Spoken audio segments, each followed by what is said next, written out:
Hello friends, how are you. Welcome to Indira civil services with Anuj Patel. हम लोग बात कर रहे थे करंट अफेयर्स की सीरीज़ पे। तो आज की इस सीरीज़ में आगे बढ़ते हुए देखेंगे तीसरी आर्कटिक विज्ञान मंत्रिस्तरीय बैठक है ये। तो आप इसे देख सकते हैं, जो मिनिस्ट्रियल बैठक है। तो क्यों चर्चा में रही? आज आर्कटिक रीजन भले ही निर्जन हो, वहाँ मानव का निवास ना हो, लेकिन विश्व के अन्य हिस्सों को क्या कर रहा है? अपनी सेवाएं दे रहा है।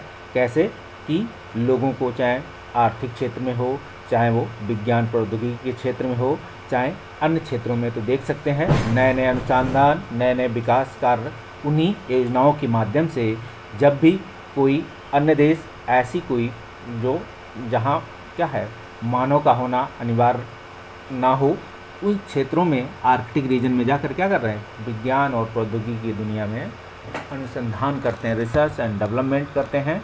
तो क्या क्या योगदान हुए हैं देख सकते हैं इसे। तो चलिए इसी क्रम में बढ़ते हैं। सबसे पहले इसमें ये जान लेते हैं कि हम इस चीज़ को क्यों पढ़ लिख रहे हैं। तो देख सकते हैं, अगर आप यूपीएससी सीएससी दे रहे हैं 2021 के लिए तैयारी कर रहे हैं, प्री कम मेंस के हिसाब से, ठीक, यूपीपीसीएस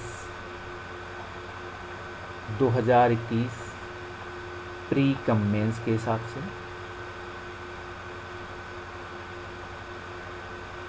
इसके साथ ही अदर स्टेट पीसीएस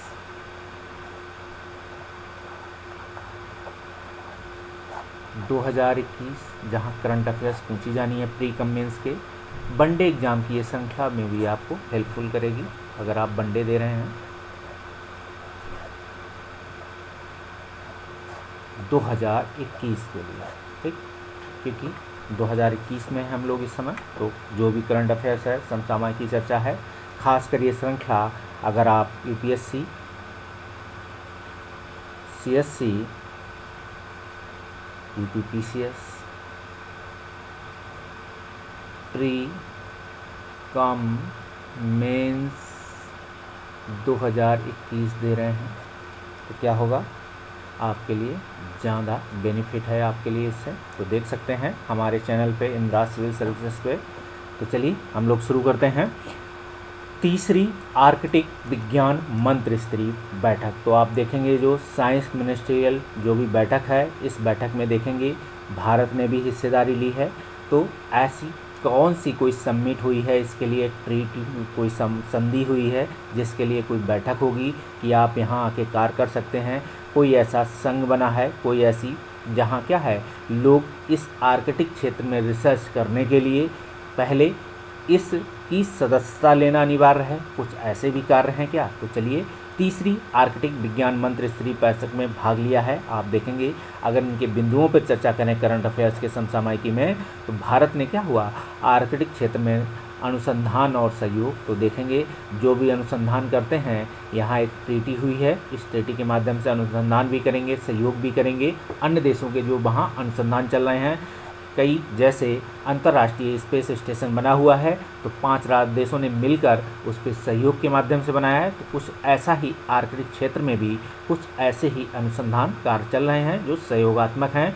तो विचार विमर्श के लिए तीसरे आर्कटिक विज्ञान मंत्रिस्तरीय आप देखेंगे वैश्विक मंच के माध्यम से भागीदारी की है। तो सबसे पहले आप जाने आर्कटिक क्षेत्र में क्या है। एक अनुसंधान और सहयोग पर आधारित एक प्लेटफॉर्म बनाया गया है जिस पे बैठक होती है, वैश्विक मंच है।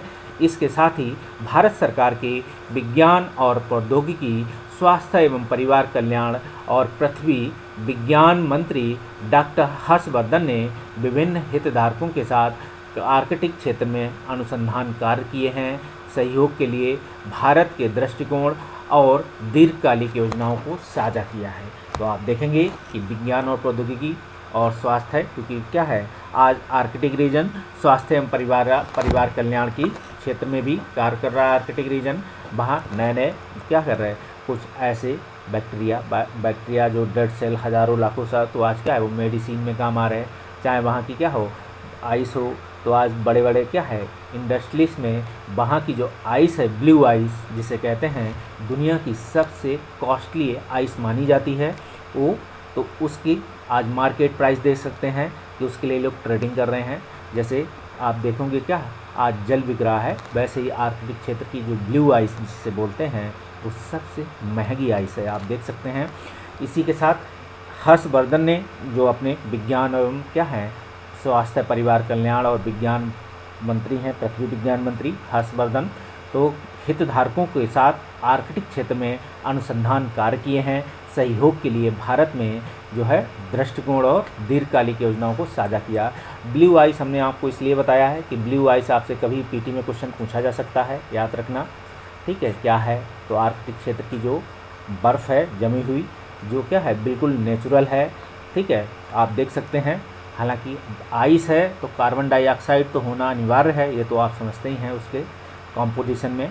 तो इसके साथ ही लेकिन अनुसंधान कार्य और सहयोग के लिए भारत के दृष्टिकोण और दीर्घकालिक योजनाओं को साझा किया है। तो आप ये भी देखेंगे डॉक्टर हर्षवर्धन ने भारत के अवलोकन, अनुसंधान, क्षमता निर्माण, तो वहाँ क्या करेंगे, भारत आर्कटिक रीजन में जाएंगे, वहाँ अवलोकन करेगा कि हम यहाँ क्या क्या कार्य कर सकते हैं। फिर वहाँ क्या करेंगे, रिसर्च एंड डेवलपमेंट करेंगे। फिर वहाँ क्या करेंगे, क्षमता निर्माण करेंगे, कैपेबिलिटी आप देखेंगे।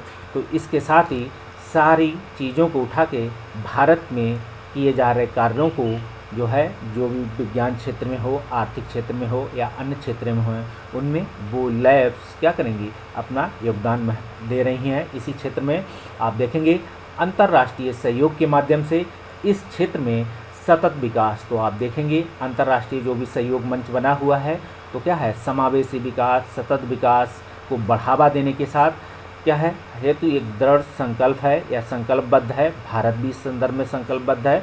आप देखेंगे जो भी भारत सरकार के प्लान हैं वो समावेशी विकास पर आधारित हैं।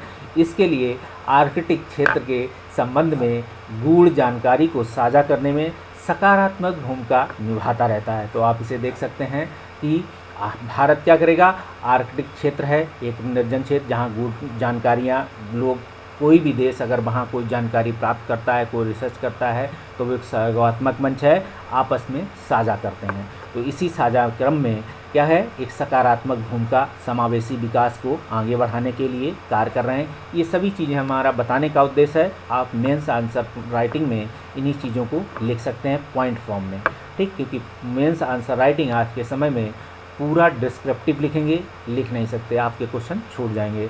तो आपको क्या है, मध्यम मार्ग अपनाना है कि इंट्रोडक्शन लिखना है, पॉइंट लिखना है, कंक्लूजन लिखना है फिर से। तो आप देख सकते हैं इसके अलावा भारत ने आर्कटिक क्षेत्र में रिमोट सेंसिंग में जो है अपनी योजना भी साझा की है। तो देख सकते हैं जो रिमोट सेंसिंग योजना है आर्कटिक क्षेत्र में भारत सरकार की, पूछा जा सकता है पीटी में क्वेश्चन आपसे, क्योंकि करंट अफेयर्स है।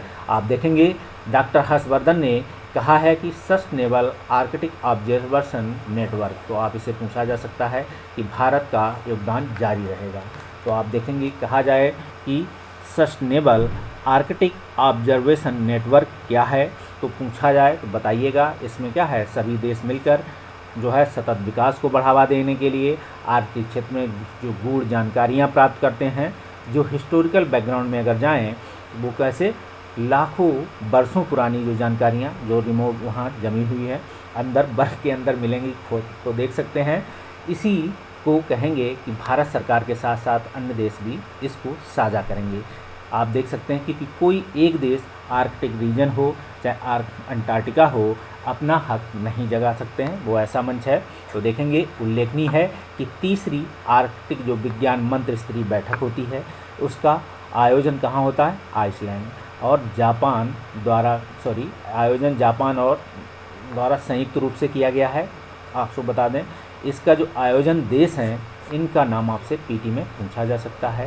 ये क्वेश्चन आपसे खासकर पीसीएस में ये क्वेश्चन ऐसे कि किसकी तत्वाधान में शुरू की गई ये तीसरी बैठक हुई है, इस वर्ष का विषय था इसका। आप देखेंगे जो तीसरी आर्कटिक, ए बी पीसीएस में या यूपीएससी भी पूछ सकती है, knowledge for a sustainable Arctic. तो आप इसे देखें ध्यान से, इसका विषय था इस मंत्रिस्तरीय बैठक का और इसके आयोजक देश थे आइसलैंड और जापान। पहली दो बैठकें देखेंगे ASM और ASM2 क्रमशः यूएसए में 2016 में हुई, 2018 में जर्मनी में आयोजन किया गया था। ये तीसरी बैठक है। आप देखेंगे आर्कटिक विज्ञान जो है आर्कटिक विज्ञान जो है मंत्रिस्तरीय बैठक है, आर्कटिक परिषद में शामिल देशों के द्वारा की जाती है। आप ये भी देखेंगे। और साथ में आप देखेंगे NISER NASA ISRO synthetic aperture radar जो है आप देखेंगे उपग्रह मिशन है। भारत और USA के सहयोग से NISER नासा इसरो सिंथेटिक जो है अपर्चर रडार उपग्रह मिशन का शुभारंभ किया गया है। आपसे पूछा जाएगा कि ये क्या है, तो आप बताएंगे NASA ISRO synthetic aperture radar है, NISER लिख देते हैं, NISER आप इसे समझें। तो NASA ISRO synthetic aperture radar उपग्रह मिशन भारत और USA के सहयोग से ये निर्मित है। और आप देखेंगे ये एक उपग्रह मिशन का शुभारंभ किया गया, एक उपग्रह मिशन है। और ये भी देखेंगे NISER का उद्देश्य क्या है, तो आप देख सकते हैं अगर पूछा जाए NISER क्या किस लिए बना है, तो उन्नत रडार इमेजिंग का उपयोग करके भूमि की सतह पर परिवर्तनों के कारण और परिवर्तनों का वैश्विक रूप से मापन करना। जब देखते हैं कि क्या होता है, जैसे कहा जाता है कि क्या क्या पृथ्वी पे बदलाव आ रहे हैं, तो अंटार्कटिका पे उसकी रिसर्च होती रहती है कि ये बदलाव आने की संभावना है या आ सकती है। तो जितनी भी आर्कटिक क्षेत्र में रिसर्च होती हैं उसमें सही भी होती हैं या संभावना बेस भी होती हैं कि ऐसी ग्लोबल वार्मिंग की घटनाएं घट रही हैं। इन घटनाओं के माध्यम से आने वाले समय में क्या होगा, ऐसी घटना घटेगी जैसे गांधी जी का क्या है, साधन और साध्य वाला कॉन्सेप्ट है, ठीक है। तो आप देखेंगे उसी तरीके से कारण और कार्य, तो जैसे कारण देखे गए, जैसे कार्य हुए, उन कारणों पे कारण बताए गए, ये कारण थे। उन्हीं कारणों के आधार पर क्या है, नई संभावना बेस आधारित क्या होती है, रिसर्च होती है, जो अन्य देशों के साथ सहयोगी रूप से क्या है, अपना एक मंच के रूप में आपस में साझा करते हैं, समावेशी विकास के रूप में। अब देख लेते हैं आर्कटिक परिषद। तो आर्कटिक परिषद में आर्कटिक क्षेत्र के आसपास के देश शामिल हैं। आर्कटिक आप देखेंगे इसमें क्या है, बहुत से देश हैं जो पर्यवेक्षक देश शामिल हैं। आर्कटिक परिषद में सदस्य राज्य के रूप में 8 परिध्रुवीय हैं देश निम्नलिखित हैं। जिसमें पूछा जाए आर्कटिक परिषद में निम्नलिखित में कौन कौन से देश शामिल हैं, तो जाएंगे आप Canada, Denmark, Finland, Iceland, Norway, रूस, स्वीडन, अमेरिका, आप इनका नाम लेंगे जो इस आर्कटिक परिषद के आसपास के देश हैं। आप देखेंगे इसके बाद, ठीक है, ये आर्कटिक है, इसके आसपास जो भी देश बने हुए हैं वो परिध्रुवीय हो गए चारों तरफ। आर्कटिक परिषद की स्थापना 1996 में ओटावा घोषणा पूछी जाए तो आपसे ओटावा घोषणा पूछी जा सकती है, देश पूछे जा सकते हैं आर्कटिक परिषद से। और भारत को वर्ष 2013 में आर्कटिक परिषद का पर्यवेक्षक का राष्ट्र का दर्जा प्राप्त हुआ है। आप इसे भी पीटी में क्वेश्चन ये UPSC, ठीक, CSC, UPPCS दोनों जगह पूछे जा सकते हैं, इन्हें देख सकते हैं। इसके साथ ही भारत के अलावा आर्कटिक परिषद के अन्य पर्यवेक्षक सदस्य हैं। आप देखेंगे पर्यवेक्षक सदस्यों में जापान है, चीन है, फ्रांस है, जर्मनी है, UK है, इटली है, स्विट्ज़रलैंड है, पोलैंड है, स्पेन है, नीदरलैंड है, सिंगापुर है, दक्षिण कोरिया। सभी तो आप याद नहीं कर पाएंगे। बेस्ट ऑप्शन ये है कि उसके 8 जो परिध्रुवीय राष्ट्र जो सदस्य हैं, बाकी पर्यवेक्षकों में भारत का नाम याद रखें कि भारत पर्यवेक्षक राष्ट्र है, किस वर्ष उसे मिला है और आर्कटिक परिषद किस घोषणा से जो है अपने अस्तित्व में आया, इन चीज़ों को याद रखें। इसके साथ ही आर्कटिक परिषद आर्कटिक में क्या करेगा, सतत विकास कर रहा है, पर्यावरण संरक्षण के लिए काम कर रहा है। ये सभी पॉइंट आप मेंस पॉइंट ऑफ व्यू से लिख सकते हैं, PT पॉइंट ऑफ व्यू से आपको दोनों जगह मिल सकते हैं। सतत विकास के क्षेत्र में अपना काम कर रहा है, पर्यावरण संरक्षण के लिए अपना काम कर रहा है, समन्वय और सहभागिता, तो आप देख सकते हैं क्या होता है, कोऑर्डिनेट एंड पार्टिसिपेशन की बात हो रही है, को बढ़ावा देने के उद्देश्य से उच्च स्तरीय अंतरशासकीय फोरम है। ठीक है, आप ये भी कहेंगे यहाँ अकाउंटेबिलिटी देख सकते हैं, पारदर्शिता ट्रांसपेरेबिलिटी को देख सकते हैं, पारदर्शिता को भी पॉइंट को उकेर सकते हैं कि क्या है, पर्यावरण संरक्षण के क्षेत्र में सहयोग है, समन्वय है, सहभागिता है, अकाउंटेबिलिटी है, पारदर्शिता है, इस क्षेत्र में ठीक है। तो आप देख सकते हैं उच्च स्तरीय अंतर जो है शासकीय एक फोरम है। इसके साथ ही भारत और आर्कटिक क्षेत्र में क्या अपना योगदान दे रहा है, तो देख सकते हैं फ्रांस के पेरिस में आप देखेंगे स्वालबार्ड संधि पर हस्ताक्षर के साथ ही भारत इसमें जब जुड़ता है तो एक स्वालबार्ड संधि होती है। आपसे क्वेश्चन पीटी में पूछा जा सकता है, याद रखिएगा। अभी तक तीसरी ही बैठक हुई है और तीसरी बैठक आप देख सकते हैं, 2 बैठक इससे पहले हुई हैं। आर्कटिक के साथ साथ भारत का जुड़ाव वर्ष 19 आर्कटिक से जुड़ाव अगर देख रहे हैं तो भारत अपना जुड़ाव 1920 से ही देखता है कि हम आर्कटिक से 1920 से जुड़े हुए हैं। मतलब जिस समय हम कॉलोनियल स्टेट में जी रहे थे उस समय भारत आर्कटिक के साथ जो है जुड़ जाता है, क्योंकि उस समय ब्रिटेन क्या है अन्य देशों के साथ कॉलोनियल स्टेट के रूप में था।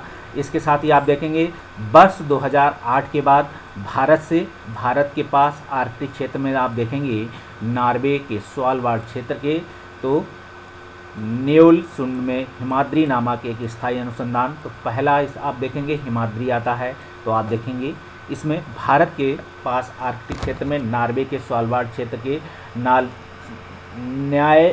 न्यालेसुंड में तो हाँ आर्कटिक क्षेत्र रीजन में एक स्वालबार्ड क्षेत्र पाया जाता है, पहले ये पूछा जाएगा।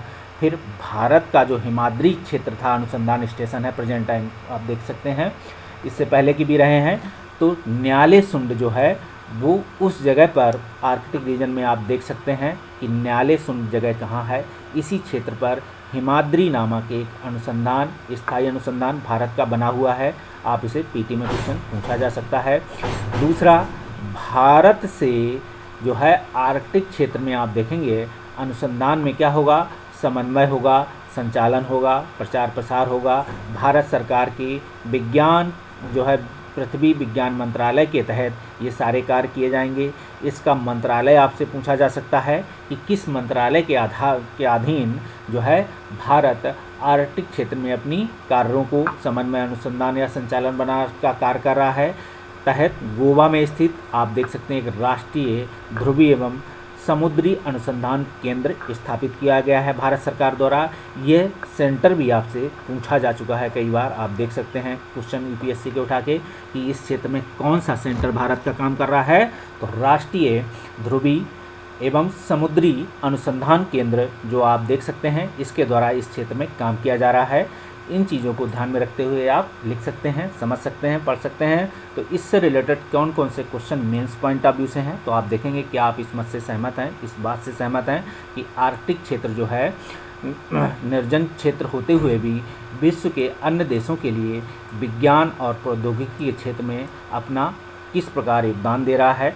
ठीक है, समीक्षा कीजिए। दूसरा है, आज आर्कटिक क्षेत्र विज्ञान और प्रौद्योगिकी क्षेत्र में अनुसंधान का एक महत्वपूर्ण क्षेत्र पूरे विश्व के लिए किस प्रकार साबित हुआ है। साथ ही भारत का आर्कटिक क्षेत्र में किए जा रहे कार्यों की समीक्षा कीजिए। आप देख सकते हैं आर्कटिक क्षेत्र में हिमाद्री से पहले आप देखेंगे और भी भारत के अनुसंधान केंद्र रहे हैं, चाहे वो भारतीय रहा हो चाहे अन्य भी रहे हों। देख सकते हैं इस क्षेत्र में अन्य कार्य किस तरीके से किए जा रहे हैं, कौन कौन से, तो आप सभी दिखा सकते हैं कि भारत ने यहाँ अनुसंधान क्षेत्र स्थापित किए, स्टेशन स्थापित किए। इन वर्तमान में इस स्टेशन पे भारत सरकार अपने अनुसंधान एवं कार्यों को बढ़ावा दे रही है। इन चित्रों को लिख सकते हैं। इसके साथ ही पीटी में क्वेश्चन देख सकते हैं। और हम आगे बढ़ेंगे तो देखेंगे ई संजीवनी जो इससे पहले का वीडियो था उस पे जो ओपीडी सेवा से संबंधित क्वेश्चन या वीडियो बनाया था उसके क्वेश्चन आप देख सकते हैं। क्या आप इस विचार से सहमत हैं कि भारत सरकार द्वारा शुरू की गई ई संजीवनी, यहाँ ई लिख लीजिएगा, तो ई संजीवनी मेडिसिन सेवा जो है भारत के शहरी एवं ग्रामीण क्षेत्रों में लोगों को अपनी चिकित्सा परामर्श सेवा देने में जो है महत्वपूर्ण सक्षम हुई है या किस प्रकार हुई है, देख सकते हैं। समीक्षा कीजिए आप इस क्वेश्चन की। दूसरा है, क्या आप इस मत से सहमत हैं कि भारत सरकार द्वारा शुरू की गई संजीवनी ई संजीवनी मेडिसिन सेवा, यहाँ आप ई लिख लीजिएगा, ई संजीवनी मेडिसिन सेवा या संजीवनी मेडिसिन सेवा कह सकते हैं, क्योंकि संजीवनी अपने आप में एक क्या है, प्लेटफॉर्म है जो मेडिसिन सेवाएं, चिकित्सीय मेडिसिन सेवाएं देता है, टेली मेडिसिन सेवाएं देता है। जो देखेंगे तो ई संजीवनी मेडिसिन सेवा भारत के लोगों के साथ जो है लोगों के साथ साथ विश्व के अन्य देशों में अपनी चिकित्सा सेवाएं किस प्रकार अपनी चिकित्सा सेवाएं देकर क्या करता है, भारत का चिकित्सा सेवा के क्षेत्र में एक मील का पत्थर साबित हुआ है। आप प्रश्न की समीक्षा देते हुए उत्तर अपने शब्दों में लिखिए। तो आप देखेंगे कि कौन कौन से क्वेश्चन हैं। कि पहला था ई संजीवनी मेडिसिन सेवा क्षेत्र में भारत जो है क्षेत्र सेवा से भारत के शहरी और ग्रामीण क्षेत्र लोगों में अपनी जो चिकित्सीय परामर्श सेवा देने में महत्वपूर्ण सक्षम है। ठीक है, सक्षम है का मतलब अपने आप को पूरी तरीके से कैपेबल बना चुका है। क्या पूरी तरीके से आपको समीक्षा करने को लिखा है, तो यहाँ इसीलिए क्वेश्चन में लिखा है पूर्ण रूप से सक्षम है। क्या अभी इसमें कमी बाकी है या समय के, क्योंकि नवाचार इस क्षेत्र में भी लागू है, तो आप इसको देखते हुए लिखें आंसर को। इसके साथ ही आप देखेंगे। तो चलिए मिलते हैं अगले वीडियो में, तब तक के लिए बाय बाय। आई होप आपको बताया हुआ अच्छा लगा होगा। प्लीज़ लाइक, कमेंट और सब्सक्राइब मी।